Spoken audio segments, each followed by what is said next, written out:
अली मोहम्मद खान साहब, एक तो पहले तो आप मुबारकबाद वसूल कीजिए जो आपने इलेक्शन जीता है और बड़ी कन्विंसिंग लीड के साथ जो है वो मर्दान से आपने ये इलेक्शन जीता है। और दूसरा, तहरीक इंसाफ अब आगे क्या चाहती है, किस तरह से आगे जो है वो चलना चाहती है?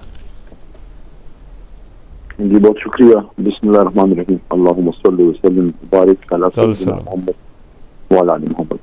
रहमान भाई, सबसे पहले तो मैं ये कहूँगा कि मैं नहीं जीता, मेरे लोग, मेरे मर्दान के जो लोगों ने सपोर्ट किया है अल्लाह की तरफ से, वो जीते हैं। मैं तो सिर्फ फेस था, जज्बा उनका था। यकीन जानिए, मैं हैरान हूँ कि इतने मुश्किल हालात में जब झंडा आप लगाने पे भी इश्यूज बन सकते थे, और इलेक्शन की रात तक, बल्कि इलेक्शन वाले दिन हमारे कारकुनान को मसले थे पुलिस वगैरह से, लेकिन जितनी खामोशी से लोग निकले हैं, और मैं तो सलाम पेश करता हूँ लोगों के जज्बों को। और मैं नहीं समझता कि मैं कभी इसका उनको उस तरीके से इसका ज़ाला कर सकूंगा, या उस मोहब्बत का जवाब उतनी खिदमत से दे सकूंगा जिस तरीके से इन्होंने मुझे और मेरे बाकी दोस्तों को, जमात के लोगों की स्वीप किया है, मर्दान से स्वाबी से स्वाब हर जगह। लेकिन जो विनिंग मार्जिन है वो मेरे एक्सपेक्टेशन से भी ज्यादा था। इतनी मोहब्बत थी, लेकिन इतनी होगी मुझे इसका अंदाजा नहीं था। दूसरा, आपने कहा कि जमात का आगे, और आपने मेरे हवाले से एक बात भी की। मैं समझता हूँ कि जो भी खान साहब का फैसला होगा, फाउंडिंग चेयरमैन है हमारे वज़ीर आज़म के उम्मीदवार तो इमरान खान साहब ही हैं और रहेंगे। बाकी खान साहब जो फैसला करेंगे हमारी जमात उसको मानेगी। अब उनका क्या फैसला है उसका मुझे नहीं पता, क्योंकि अभी मैं आज इस्लामाबाद पहुंचा हूँ, अभी मैं पहुंचा हूँ, तो माजूद खा भी हूँ कि रास्ते में आप रब्ता कर रहे थे, मैं बात नहीं कर सकता। अच्छा, तो आपको अभी कन्वे नहीं किया या आपको नहीं अभी बताया गया? नहीं, मेरे साथ अभी इस सिलसिले में कोई रब्ता नहीं है। कोर कमेटी कल मीटिंग हमारी हुई थी, कोर कमेटी में मैंने शिरकत की थी, तो उसमें आगे के अमल पे कोई डिस्कशन हुई थी। आपने पूछा आगे क्या प्रोग्राम है, तो बात तो ये है कि इस वक्त तहरीक इंसाफ ही जो हमारे हमायत याफ्ता उम्मीदवार है सबसे बड़ी ताकत बन के उभरी है, और ये साबित हुआ है कि निशान छीन लिया गया, लीडर पाबंद सलासल हो गया और बड़ी मुश्किलात का हमें सामना रहा, लेकिन कौम इमरान खान साहब के तहरीक इंसाफ के साथ खड़ी रही है।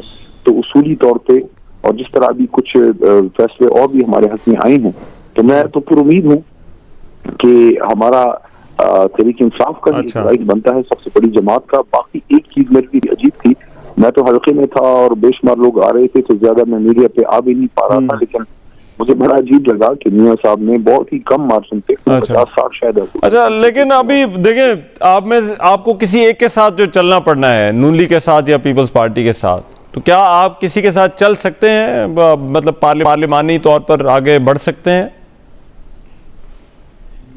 रहमान साहब, देखिए, फैसला तो फिर बहरहाल शुरा ही करेगी। हमारी जो कोर कमेटी है विद जो एडवाइस है फाउंडेशन की,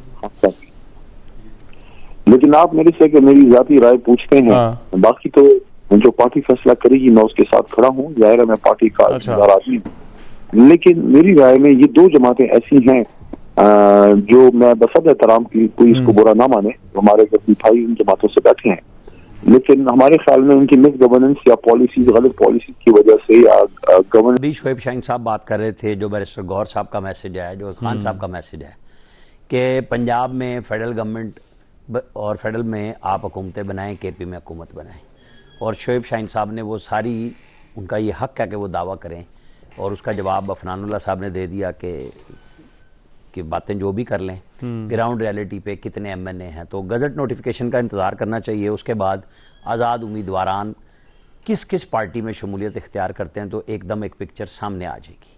उसके बाद इमरान खान का फैसला आ सकता है नया, जो आप इशारा कर रहे हैं कि जी वो बाइकआउट कर दें। बाइकआउट उन्होंने पंजाब असम्बली मतलब तोड़ दी, केपी असम्बली तोड़ दी, पीपल्स मतलब मरकज़ी हुकूमत से जैसे ही वो निकले उन्होंने रिज़ाइन करने का कहा, और वो अपनी पार्टी के सिर्फ 20 लोग जो थे जो रह गए पार्टी के असम्बली के अंदर, बाकी सब ने रिज़ाइन कर दिए थे। क्या इतनी बड़ी लड़ाई उन्होंने इसलिए लड़ी है कि वो फिर पाकिस्तान की स्टेट को प्रेशर में लाएं, तो स्टेट को प्रेशर में लाने का मेरे हिसाब में तो अब उनका तरीका यही होना चाहिए कि असम्बली में आएँ, जो इनको लोग पहले कह रहे थे धाक बिठाएं अपनी, क्योंकि पीपल्स पार्टी और नून लीग जितनी बड़ी मर्जी कोलिशन बना लें, MQM साथ हो, सब हों, ये मसाइल का हल नहीं दे सकते इस वक्त जो हमें हैं। लेकिन अगर ये हलफ ना उठाएं, आमिर साहब, एक टेक्निकल सवाल, एक टेक्निकल सवाल, अगर ये हेल्प ना उठाए तो क्या होगा अगर जाए ही ना जो लोग जीते हुए? देखिए एक क्यास की तो सिचुएशन बनती है ना, अगर वो केपी में नहीं उठाते वहां तो असेंबली टूट जाएगी। अच्छा, वो गवर्नर तोड़ देगा कि जी देखे ना, अब अगर कोई हुकूमत ही नहीं बना सकता, और यहाँ पे हुकूमत बनाने के लिए जो 101 आपने खुद बताया 169, हाँ। तो ये जो 3 पार्टियां आज इकट्ठी हैं, मतलब मेरे हिसाब में पीपल्स पार्टी, नून लीग और MQM, तो 169 से तो ये बहुत आगे चले गए हैं आज भी। तो इनको तो किसी और की ज़रूरत नहीं है, चूँकि इनके स्टेक्स हैं मौजूद पंजाब में, सिंध में, बलूचिस्तान में पीपल्स पार्टी का इंटरेस्ट है, इन सब का है कि वहाँ पे हम मिल के हुकूमत बना लें, और वज़ीर आला के ऊपर ही बात हो रही है ना। अच्छा, तो ये तो चलना चाहेंगे, लेकिन उससे स्टेबिलिटी नहीं आएगी। जो दुनिया के साथ आपने मुज़ाकरात करने हैं वो भी नहीं हो सकेंगे। तो दोनों तरफ से मतलब मोहताज, जैसे बिलावल भुट्टो ने बहुत तेज़ी की थी, और अभी आपने मनाजिर दिखाए मुआन का हो रहा था, शहबाज शरीफ और बिलावल का और आसिफ जरदारी का। मतलब हमारे यहाँ रिवायात तो यही होती है ना कि आप जो मर्जी तल्ख बात करें, जब आप किसी के घर जाएं, एक दरमियानी मुलाकात हुई बीच में जहां मोहसिन नकवी के घर, दोनों का घर नहीं था और दोनों का था, और अब बिलावल भुट्टो के पास और आसिफ अली जरदारी के पास शहबाज शरीफ अपनी टीम समेत गए हैं। अच्छा, तो बातचीत अब आगे बढ़ रही है ना चीज़ों को, मैं ये समझता हूँ कि कोई इतनी रुकावट नहीं आ तो रही। आपके ख्याल में ज़्यादा टाइम तो नहीं लगेगा? कितना क्या ये दिनों की बात है या क्या है? ये हल कब तक कोई निकलेगा? देखें अब जो चीज़ें लिटिगेशन में हैं उनके फैसले होने हैं, लेकिन टाइम फ्रेम है कि 29 फरवरी को इजलास कौमी असम्बली का बुला लिया जाएगा। ठीक है, वो होगा, राइट, जो टाइम के हिसाब से है, रिजल्ट के हिसाब से। तो उससे पहले सारी चीज़ें तय होनी है। उसमें PTI के भी फैसले हो जाएंगे कि वो कहाँ खड़े होंगे।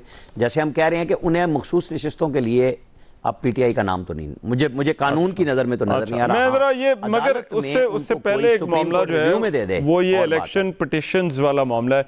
अफनान साहब, क्या ये बहुत अनयूजुअल है, ये जो इलेक्शन पिटिशंस आ रही हैं, नतायज चैलेंज हो रहे हैं? क्या आपको लगता है कि इनसे कोई फ़र्क जो है वो पड़ने वाला है टोटल नंबर ऑफ सीट्स पर? देखिए, मैं ये समझता हूँ कि ये जो पिटिशन है ये एक अच्छा इकदाम है, और अगर किसी के पास सबूत मौजूद है धांधली का तो वो ज़रूर लेके जाए और वो रिज़ल्ट को तब्दील करवाए। वो कोर्ट्स वगैरह में जाके जो भी मामला है, ये अल्लाह का शुक्र है कि इस वक्त इस हमारे मुल्क में साकिब निसार जो है वो चीफ जस्टिस नहीं है, वरना तो हमें तो ये वाली फैसिलिटी भी नहीं मिली थी। मैंने खुद इलेक्शन लड़ा था और मैंने खुद कंप्लेन की थी धांधली की, और मुझे आज तक उसका जवाब तक नहीं मिला, क्योंकि साकिब निसार साहब ने फरमा दिया था कि कोई रिकाउंटिंग नहीं होगी।